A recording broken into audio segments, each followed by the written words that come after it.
Hi, I'm Joni Patry, and welcome to my YouTube channel. Well, today I want to talk about the pressing war and what we can expect and what's going on in Iran.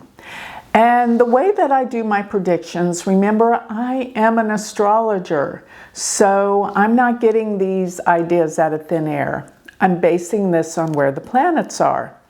And for the most part, what I have to base it on is where the planets are in the heavens, the aspects, their relationships to each other, in other words, their spatial relationships to one another. And if they're making difficult aspects, then we know something's going on somewhere in the world. But where? That's the most pressing question we have as an astrologer. So the way that I do it is I look at the charts of the countries and their leaders. And some of the time we're not sure if the charts are correct. We just have to go on the data that we can find. And I do know, though, the chart that I use for the United States works and for our president. But, you know, it's a little questionable for other countries. But with the information I have, we'll know if it's correct, because let me tell you what I see. So, most importantly, where Mars is the planet that always deals with attacks, war, and anger. So wherever it is, and especially if it's ever lined up with the nodal axes of Rahu and Ketu, we know something will happen. And that has been happening throughout March. So we have all sorts of little things concerning eclipses and degrees, and they work. So let me give you the lowdown with the charts that I have and what we can expect in the coming months. Before I do so, I want to remind everyone to sign up for my free newsletter where you can get all of this documented, recorded, delivered to your email free every week. You'll get all of my predictions. Sign up for my newsletter while you're at my website, which is galacticcenter.org. Remember to check out my Patreon page. This is where we meet weekly and we talk about these things in detail, talking about the astrology, talking about everything else that concerns our life on a spiritual level. Become part of our community. Join our Patreon group. You'll find that on my website, galacticcenter.org. And don't forget, if you want to know how these transits are connected to your personal individual planets, your chart, then you're going to want to sign up for my Galactic Planner. It will take all of these aspects and apply it to your personal chart. Therefore, you will know how these planets are affecting you personally every day.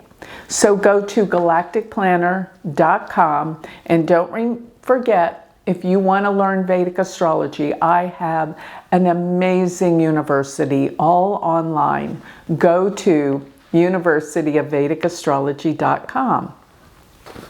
Now, the next thing I'm going to put up now is going to be the chart of Iran. And Iran pretty much took over, had a different regime starting in 1979. So that's the birth of this chart.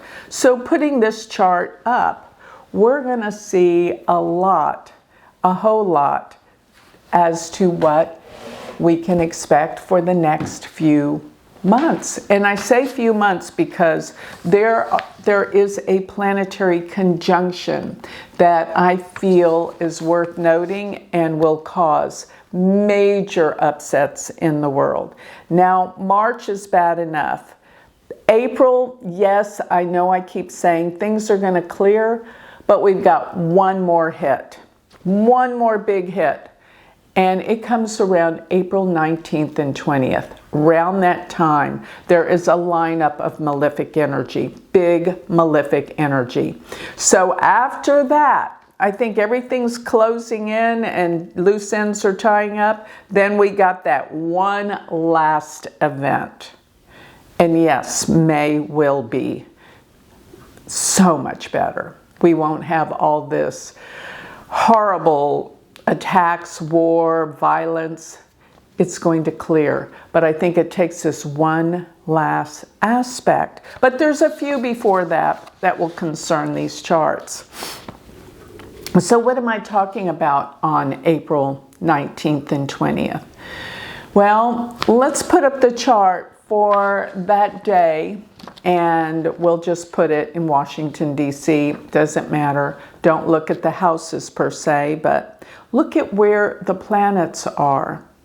We have Mars and Saturn exactly conjunct, and then Mercury even joins in between April 19th and 20th.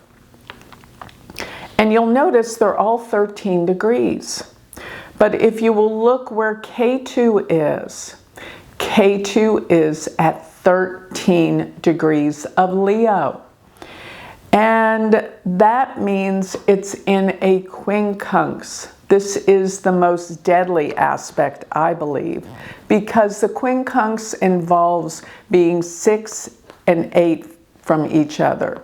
So if you will count from where the Mars, Saturn, Mercury are in Pisces to Leo, 1, 2, 3, 4, 5, 6, you will notice that it goes 6 placements away, and K2 is loss. K2 is death.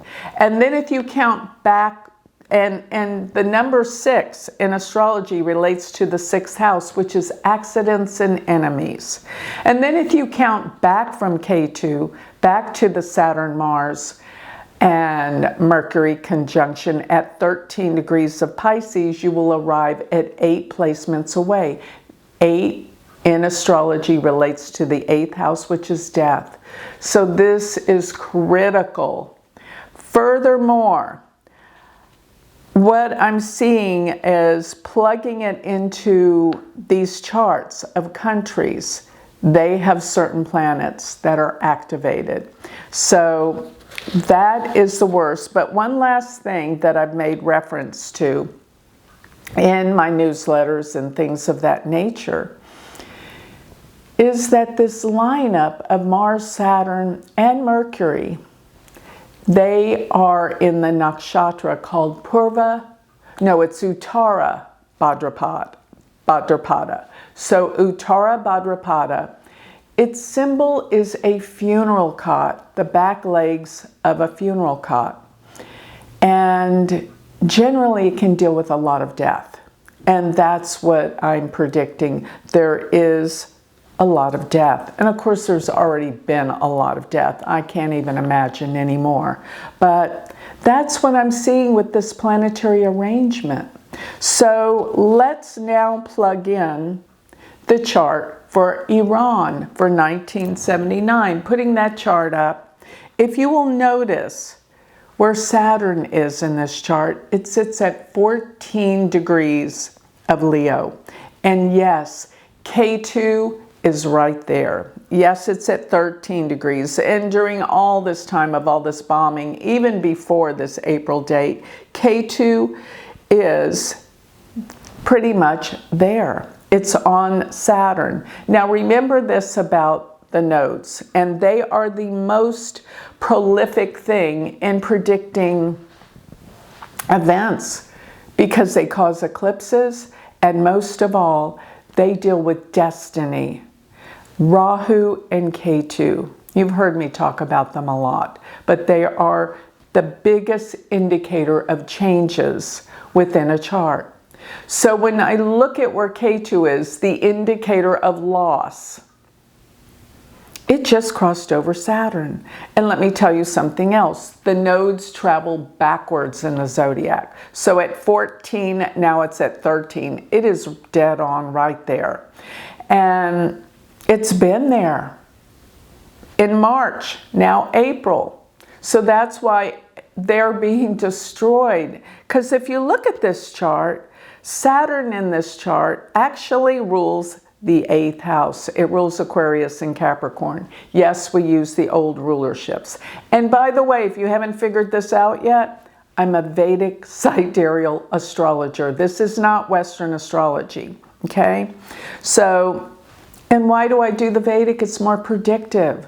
Yes, that's what it's known for. So Ketu on Saturn, it's monumental. Now, another aspect that's coming up that's sooner than April that should be noted, and I want this to go out before, so you will be well informed ahead of this time. The transit of Mars. Now remember, I said Mars is critical because it really does trigger things. It's anger, it's violence, it's war, it's weapons. So transiting Mars will conjunct natal Ketu in Iran's chart in the 8th house of death, March 23rd and 24th. I mean, it seems to me they've already had enough death. What more could be happening? But I do see more.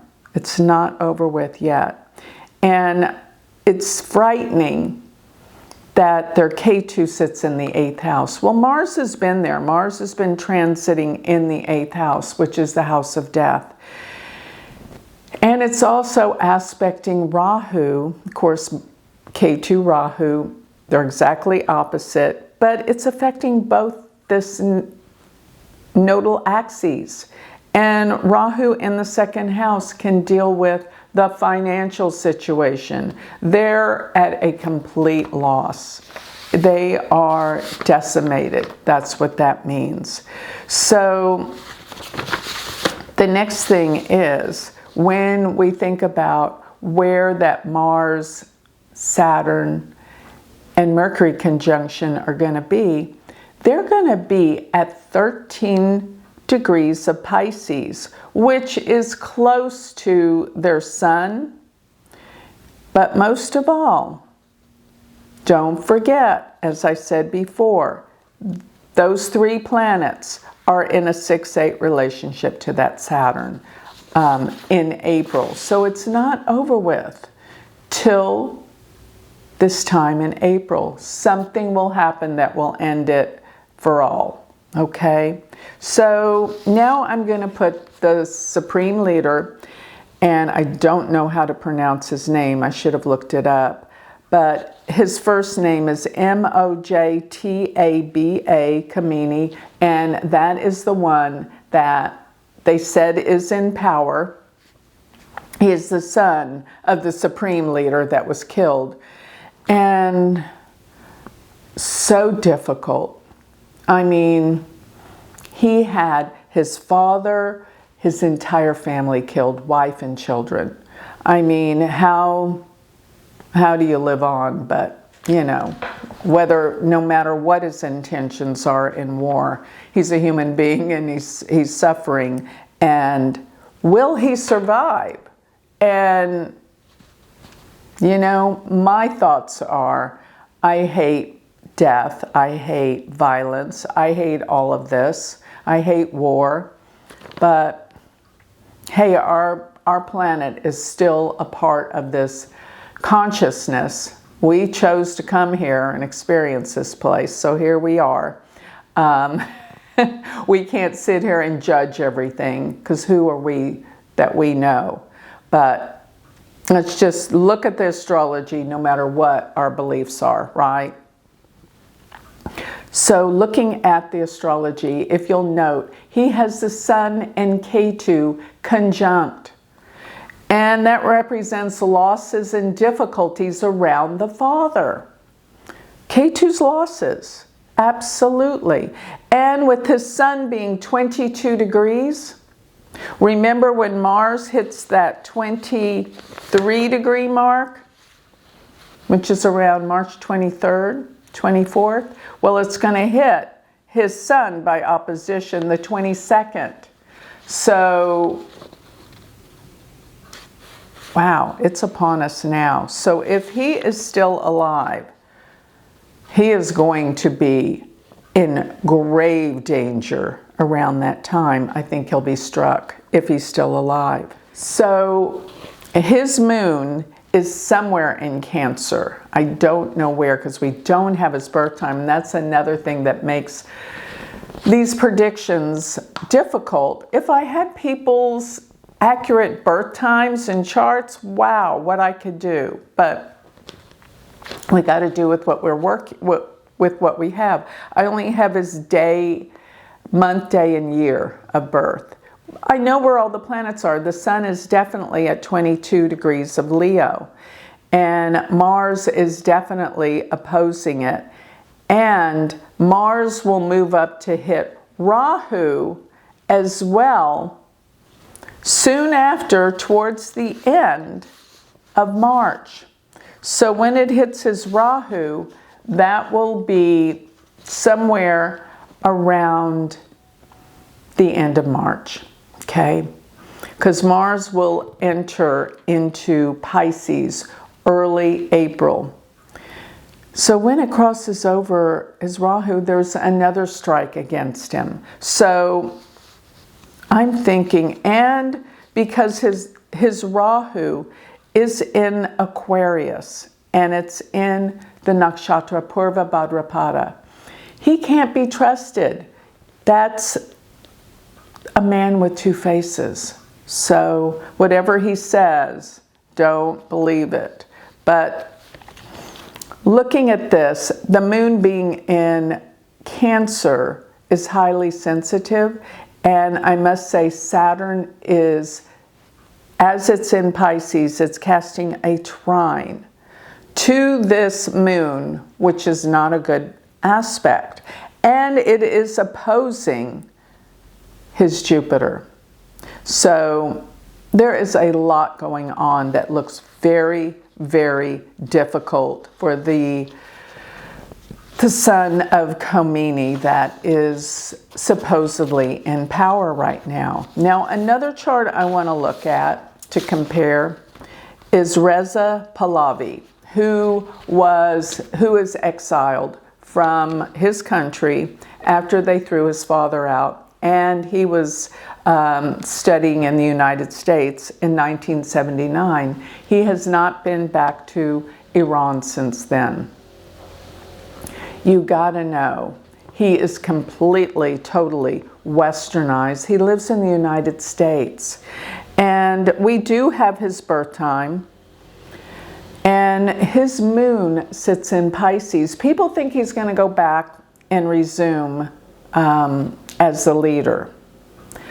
I don't think he should, based on his chart. I don't think he will, because if he did, his life is in great danger. There are still a lot of people there that do not want anyone westernized ruling their country, not for a while.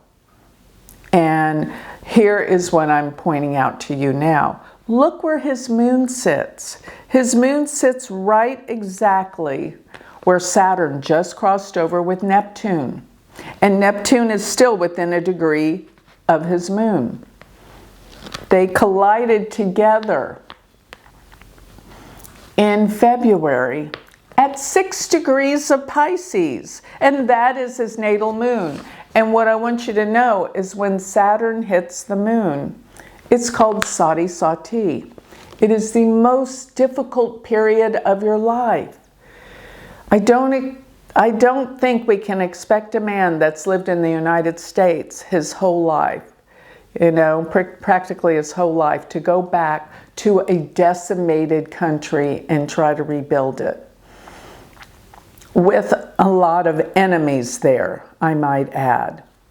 Now, it would be fine if he could, but I don't think he should, because I think his life would be in jeopardy, and I think it would be very, very difficult. Sati Sati is very hard, and look at this. His moon sits in the 4th house, which deals with the homeland. And with Saturn Neptune, I just think he's going to think twice before going to resume any work there. Although I will say this, his Mars sits at 22 degrees of Gemini, which is where Jupiter is.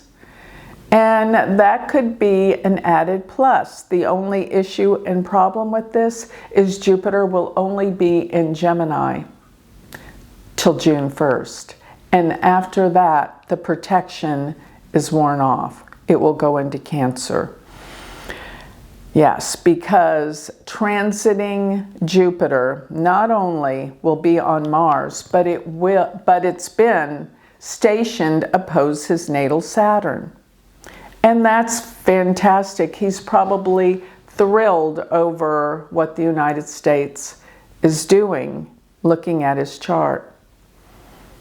And will he have the opportunity to go back? Well, another thing I see in his chart, which is amazing, is his natal Mercury sits at 29 degrees of Libra.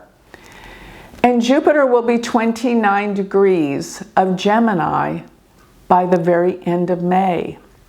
And that could mean he may have the opportunity at that time to go back, maybe resume leadership there.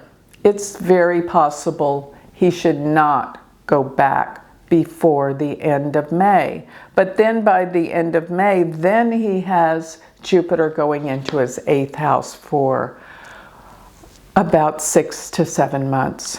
Well, it's going to go into Leo too. No, I just see so much ups and downs and ins and outs and difficulty. But he will be asked possibly to resume leadership by the end of May, I bet. But it's too risky, I think, looking at his chart. He may choose to, but he is looking at grave danger because Saturn's going to be in Pisces for a long time close to his moon. And Sati Sati is the most difficult.